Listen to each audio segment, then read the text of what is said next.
For the past few years, Ricky Gervais, Stephen Merchant, and Carl Pilkington have been meeting regularly for a series of pointless conversations.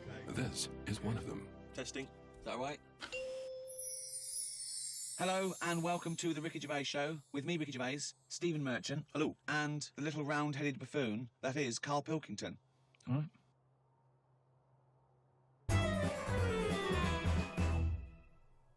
Rick, you'll be pleased to know we've already had some responses, and Simon and Mark have already emailed us in this link to something that was on the BBC News website. I don't know if you're familiar with this, but it's a remarkable story. Lion mutilates 42 midgets in Cambodian ring fight. That's just a headline. That's a hell of a headline. That makes me want to know more about the story. Well, that's what a headline should do. Spectators cheered as entire Cambodian midget fighting league squared off against African lion. Tickets had been sold out 3 weeks before the much-anticipated fight. The fight was organised when an angry fan contested Yang Shamoni, president of the CMFL, claiming that one lion could defeat his entire league of 42 fighters. Well, the fight was ended, Rick, after only 12 minutes, after which 28 of the midget fighters were declared dead. Right. While the other 14 suffered severe injuries, including broken bones, lost limbs, and they were basically unable to fight. But the lion wasn't hurt? It would have seemed that the lion was okay. Oh, good. Well, that's amazing. Carl, what are your thoughts instantly? I mean, you're going to have a take on that. See, what's annoying me is I've sent money to Cambodia because apparently they're hungry and haven't got any energy. So what's going on? Well, it's much easier to fill up a midget than it is a regular Cambodian. You know, they're I just feel like I'm being cheated a bit. You were conned before with a charity, weren't you? Well, a few times, yeah. What about the old lady? What was that? I got stopped, and it's like they sort of drag you in by saying, "Have you got a gran?" And I said, "No, they died," and that. It's like, "Oh, did they die of the cold?" No, just, ill. What have you? Just old age. He said, "Well, what happens with a lot of people's grans is they die in the cold, right?" So I was like, "Oh, that's bad, isn't it?" Anyway, so she's chatting, and she's showing me pictures of these old women who look cold, right? Saying, "Look at her, that's Edna. She's got no family, she can't pay the bills and all that." Yeah. So I'm like, "Oh, yeah." Anyway, it goes on for about 15 minutes, and you feel bad. You give them your bank details, right? And what happens is, every couple of months, you get a letter from Edna. Well, it's not from her, it's typed up and what have you. But there's a picture of Edna, right? And it's saying, "Oh, this December, Edna's going to be extra cold. It's cold outside, she can't afford to pay the heat and what have you." Yeah. Keep going, right? So you keep paying every month like £5, whatever. Get another letter a few months later, right? Edna's sat there. She's got a tan. What do you mean she's got a tan? Well, when they said, she's cold, I thought they meant for the heating, not to send her on holiday for a month. She sat there with a tan. I'm not joking. Are you sure it wasn't just a slight problem in the printing? No, definitely. She looked well happy. Sure it wasn't liver failure? You see, when does it become bad to avoid people like that? Do you know what I mean? Because some people say you shouldn't, they're people like us who've just had a bit of bad luck. Well, of course they are. Yeah, I know, but I remember one on our estate, right? And she was a bit... What's the word that you can use? Because I don't want to offend anyone. But I'd say, but sort of mental homeless. Is that a term? That's the official term. I think that is the new official term. It's mental homeless-itis. Right, so she lived on the estate and what have you, and she aged... How was she homeless if she lived on the estate? Well, she sort of decided to stay around there because I think people on the estate spoke to her more than people who had money. So this mental homeless woman on the estate, and what she used to do, right, she acted quite normal, and she used to always push like a pram around with her, right? Everyone was like, she can't have a kid, can she? Right? And she was dead happy every day. She was up and down, walking up and down the road. Anyway, one day she got to walk past, right? Turned round and looked in the pram. There's a bucket with a face on it.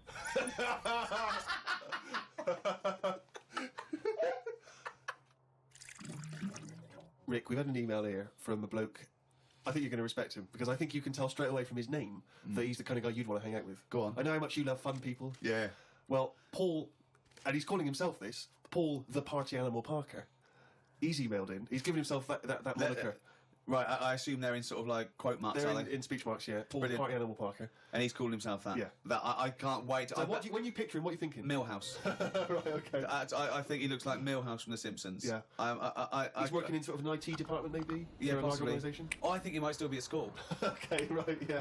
Yeah, I think. And this is the vital question. Do you believe him to be a party animal? I believe him to be a party animal is as much as a man with a long scarf that his mum knitted him to look like Doctor Who can be a party animal, yes. Do you think that when people are organising parties at his school, they're thinking the first person they got to get on the list and make sure he's guaranteed You've got to take Paul the party animal. Because I bet he's got millions of affectations. I bet he wants to be known as the one that carries around a biscuit tin. Yeah. He's got the scarf. He's the guy who only ever wears bowling shoes. It's his thing. It's his thing. He's a little bit kooky, autistic. And it is very interesting what he sent in. He's found this on the web. A Serbian man who has invented a sex machine for women. And he's appealing to Western women to test his device. It runs on a 390-volt electric engine, simulates sex, and has a 7.5-inch artificial penis. As soon as I read this, I was thinking, just imagining there going, oh, thanks for coming in, yeah, okay. So what's going to happen is there's a penis that's going to pop out from here, and it's going to have sex with you. I'm going to stand behind the machine. I've got to stand behind here, there's a lot of dials and stuff I don't want to bore you with. Well, why do you have to stand behind it? I can't, it's technical stuff, but I got to go behind the machine. But there's no penis on the robot at the moment, it's just a hole. No, don't worry. What'll happen is, I'll switch the machine on, I'll go behind, and then a penis will appear. Will it be like a metal-looking penis? It will be a robotic penis, but it will seem like it's a regular fleshy human penis. So you've made this sort of like robotic penis look really realistic. It's really realistic. You will not be able to tell the difference between, say, the robot one and mine, for instance. Okay, well, I don't want to see yours. No, there's absolutely not. Because I've not come around here to have sex with a person. I know, you've come around to test the machine. Yeah, that's exactly what you're going to get. Okay, Like a piece of mechanical action. To a lot of people, sex is important, isn't it? You know what I mean? Not to you. Well, it serves a purpose. What purpose? No. Because you don't want to have kids, so what purpose? Just you know, Something to do in the evening, something to do, innit? when the telly's broke. But for years, like they found stuff, haven't they? Machines from like Roman times that similar to that setup. No machines in Roman times. Like that though, the old sort of knob on a stick machine thing. The old Roman love knob on a that. stick. I'm sorry, but I watch Time Team every week, and Tony Robinson has never done that. And I would knob on a stick machine. I just think of Julius Caesar sitting down and go, okay, aqueduct, we love that. Thanks for that. Straight roads, good idea. We can see the enemy coming. What have you got there? Well, I'm glad you've asked. Ploncticus. What have you got there? Asked. Wanklicus. What I've got here is a Yodi knob, and I've put that on the end of a stick. Oh, Stickus phallus. Okay, well done, Wanklicus. Well done. You are my new right-hand man, as they say. No, excellent. But they do stuff like that. You've been in the London Museum and that, and they've got sort of sex stuff from years ago. They've got like these metal pants that they used to wear. I don't know what that is. Metal pants. Yeah, sort of Is metal. that a chastity belt? You mean? They used to make women wear them so that they could have sex No, when but they had them for blokes as well, though. metal pants for blokes. Yeah, Why? I just think they sort of like sexy metal pants. What? Oh, I don't know what you mean. What The are you sexy talking metal about? pants. Well, we'll have to look because I haven't got it in front of me. It's just something I remember seeing, some sort of sexy metal pants that I used to wear. But what are you saying? Sexy metal pants? Because they That was always not had to British be- Museum, that was Soho. No, what I mean That was is on Compton Street. You were they looking in the always shop had to window. be ready for like battle and that, but these were a little bit sexy but protective at the same time. I love that. So, Lancelot, are you ready to face the Black Knight? Yeah. What do you think of these? Huh? I just want to look good on the battlefield. Will there be women watching, cheering us on? Well, you're not going to fight like that, are you? What about your I'm going to wear nothing except these sexy metal pants. But what about your chest is exposed? No, well, it's a good chest. I've been working out. Yeah, I know. But what I mean is, you want metal. I've actually been lifting up the round table every week. I just work out, do that about 4 times a day. But that machine, right? Why did it have to be a woman, or could they have got a little gay fella in? I Let don't me know. just check. It doesn't actually specify the small print here. I love that. Why do you want to see a little gay fella be? I don't want to see it. I'm just saying they're sort of more. Carl, why do you don't want? wanna see Why it. do you want to I don't watch a wanna see gay man get buggered by a robot? I wasn't the one typing in gay machines on the internet, finding stuff out about. It's not a Steve game was. machine. You just made it into a game machine. Yeah, he wanted to pleasure women with this machine. You're saying, can I see a little gay fella get a robotic cock up his arse? You're the one requesting that, Carl I don't want that. Pilkington. I'm just saying that. You're the one that wants to see gay men with metal stuff up their anus. No, what I'm saying is they're more up for a bit more experimentation than. What are you saying? Why is that the case? Why? Why'd you say that? No, just they just butt plugs and that. I mean, what I'm saying is.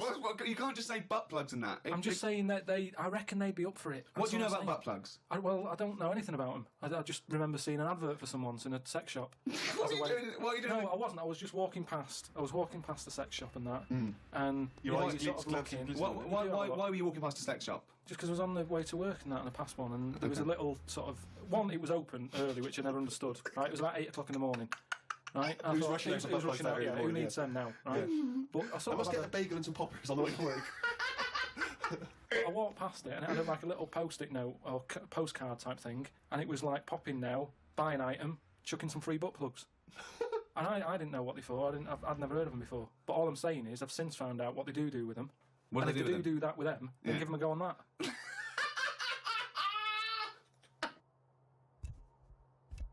Another email here. It's an interesting fact. I'm hoping it's true. America's first nudist organisation apparently was founded in 1929 by 3 men. Now, what intrigued me when I read that is the fact that it's clearly 3 blokes just trying to meet some nude women. They're all 52 balding. Exactly. With little, so those gold rimmed glasses. Yeah. Yeah. And they're just wandering around, and it's all quite saggy down there, and they're just knocking on doors saying, we're just set up an organisation, it's perfectly above board, completely legitimate, it's a nudist organisation. You got any women in there that want to come and join us? Is there any female members at the moment? Got any women in there interested in, volleyball or trampoline? I can't be doing with it, me. You hate nudists, don't you? Nudists. I don't understand what it's all about at the end of the day. And here's something, right? Do you know, like, when you're a bloke nudist, right? Do you ever get any who just have, like, a small knob? I don't understand the question. What's your point? Well, are there any blokes who are knocking about who just have a normal-sized knob, or maybe a bit smaller than normal, who are happy wandering about showing off what they haven't got, if you know what I mean? I don't think nudists are just doing it because they're so proud of their knob. No, but there's got to be a little bit of that in it, isn't there? Just saying, most blokes who, nudists, they must be pretty confident in themselves to... I looked once. Where are you going It's with this? It's natural, that's what I'm saying. What do you mean? This As is a bloke- Carl takes a sneaky look at menscocks.com. No, what I'm saying is, it's natural. What's this happening? You were in a gym? No. A lot of guys are getting changed, and you were just checking out their cocks. You're at your bedroom window with a pair of binoculars, No. and there was a little fella across the road getting changed. I was at some night out once. Go right? on. So you were at heaven, and you were in the It was toilet. some night out, and some people come running on the stage, right? Some music started coming on, and these 4 people ran out. It was 2 women. So you were 2 at a gay blokes. strip club? It wasn't gay in that. It was just a normal night out. Well, some sort of party night out. Right. These people come running on, right? You got 2 women, you got 2 blokes. Right. They whip the knickers off. The fellas whip their undies off. At the same time? Yeah, all at the same time. Was it like a choreographed thing? So that happened, and all I'm saying is, right, before I had a look at the woman's bits, right, I just had a little cheeky glance at the fellas. Why? Just checking it out, just seeing is everything normal down Why there. weren't your eyes drawn instantly to the ladies' bits? No, don't believe me. I had a look at that. All I'm saying But you is, went to the guys first? I didn't know how long pants were going to be left off for. So you didn't want to miss an opportunity, is what you're saying? You saw a window of opportunity to see some men's bits, and you thought, I better take it, No, because this may never happen again. No. So what happened? So there's 2 women, 2 men, right? I don't know what sort of event this is where you're looking at anyone get their knickers and pants off. I don't know why you're looking at all. So you go right. There's knickers and pants off. Right. Let's check out the knob and testicles first. You're telling me you've never, like, when you've been in a gym or anything, you've not just sort of turned your head, had a look, and gone, all right, yeah, that's all right. Yeah. So let's just get this question right. Have we ever been in a gym and just taken a sneaky glance at a man's genitals? Is that your question to us? Right. For me, it's the same as when you see someone who's a bit odd, 2 heads or whatever. Well, I'll be honest. If I was in a gym and a bloke came in with 2 heads, I'd look. I'd get a sneaky glance in the mirror. I'd go... Sorry, but you'd look at his genitals or his 2 heads? It's 2 heads! Or would you sneakily look at the heads and then think, I wonder if he's got 2 cocks? And just... I'd have to have a look there. If I'll tell you what, and now I admit it, if I'm ever in a gym and a naked man with 2 heads walks in, I probably will check out the genitals as well, just to make sure that he's got 2 of everything. Can I tell you the thing that always freaks me out? I do sometimes go to the gym, and I live in North London, and the thing that always freaks me out is if there's an elderly man, often quite short. I'm always freaked out because there's at least 2 I'm aware of who've got very, very large penises, and I always find that really disturbing because sometimes you can't help but notice because it's like Godzilla coming through the change room. Do you know what I mean? So that I do admit that's the only instance where my eye has been naturally drawn to it. Do you know what annoys me in gyms?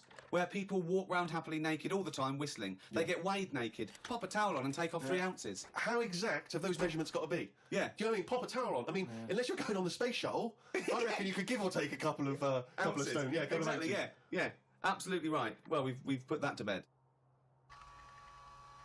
Carl, can I ask you a question? Go on. I know this is what a lot of the fans are already wondering. Is there going to be some monkey news today? There's got to be. Of course there is. Yeah? Yeah. All right. Question. Well, I'm worried because maybe this will steal your thunder. But Sarah has emailed this in, a chimp mauling under investigation.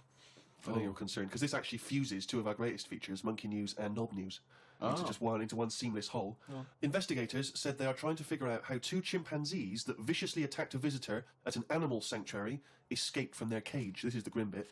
The chimps chewed off a man's nose and severely mauled his genitals and limbs. Why did they go for his genitals? Both of them did as well. Eh? Both of them. Did you say 2 chimps? No, you're right, yeah, it was chimpanzees too. Yeah. I don't know, See, both which of them one did went, it? they just saw it there dangling away and they just go for the nose? Yeah. I go for his bollocks. And Now, then what accent have they got there? I those don't chimps? know. Were they kind of New York gangster chimps? They're like soprano chimps. what happened to them anyway? Well, unfortunately, they were shot dead by the authorities. You see, that annoys me a bit. I know, but again... What are you talking about? They're attacking people's gonads! I know, but they were in an African jungle a couple of years ago. That's what they do, isn't it? That is what they do. But why aren't they just sort of tranquilised?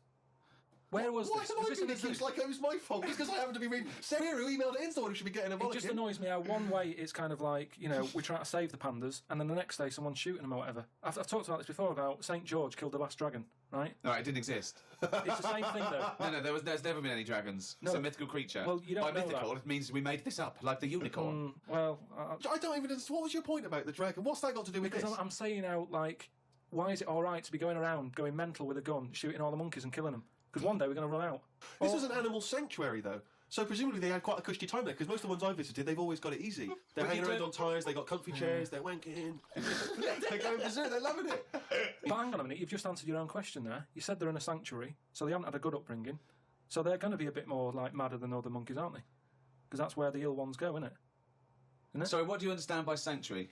Well, I've been to one for seals. It's not like a borstal. Yeah, he thinks it's a borstal. He It's thinks like scum. Yeah, like they did some bad stuff in the jungle, and they had a little monkey caught, and they went send him to borstal. So, well, what is it then? No, it's a monkey sanctuary where like a haven. Well, it's not a haven, is it? It's got a bullet in the head. Talking of eating knobs, Carol Thatcher, you know, a daughter of one of our leaders. Sure. Well, you saw it in I'm a Celebrity, Get Me Out of Here. She popped a couple of bollocks in the mouth, Oh. chewed them up, swallowed them. Oh. Kangaroo penis there, dried. She couldn't even get. It was so tough she couldn't even get through it. And then she, eventually, she eats What was it, it. like a pepperoni? Yeah, and she said, "What do you think of that, Carl?" What, eating that sort of stuff? Yeah, I watch it. I like those little trial bits, right? yeah. But what I don't think people realise is, right, it is hard eating a little kangaroo knob. Right? Really? How do you know? No, it's just, you know, you think about it and you go, oh, couldn't do that, right? But what they never mention on the TV programme, which I think takes it to the next level, right, they're eating that at like 7:30 in the morning. Sure. Right. Which for is breakfast. worse, innit? Yeah. Do you know what I mean? If I was there and Ant and Dec said, right, Carl, eat the knob, I'd go, hang on a minute, give us a few hours, let me get some rice and that on my belly, and just sort of fill me up a little bit more. I'll pop back at about 6:30 this evening, Right. have it ready.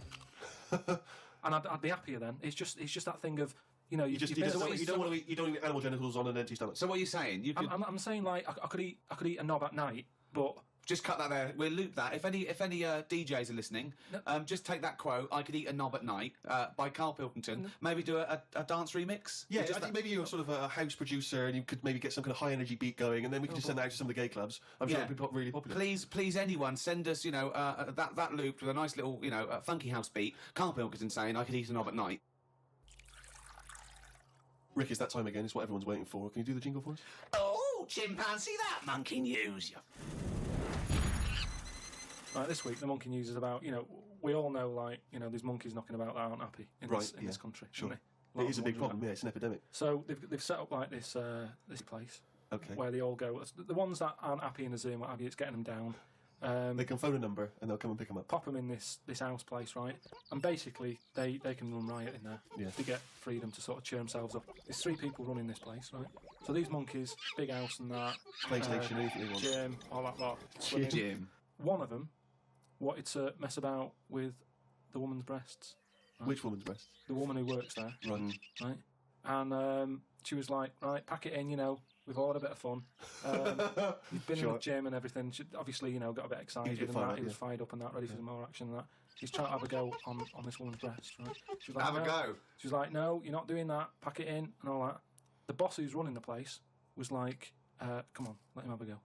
No, right, you're talking shit. So anyway, right, so he's there and he's... So the boss says, yeah, you the can have a monkey's go. saying, yeah, the boss is saying, let him have a go. Come on, Rita. If Monkey wants to play with nipples, let him. So she's like, I'm not happy with this. And he's going, come on, you know the rules here. We've got to cheer these monkeys up. Oh, this is absolute. Actually, no. And in the end, because she didn't allow it to happen, the fella bloke sacked her, got someone else in. I want to see the advert he put in the Guardian media page. I love that. Woman wanted to let chimp feel tits whenever it wants. Well, it's all up there. You're talking absolute shit again. Well, we'll see. There's no way that happened.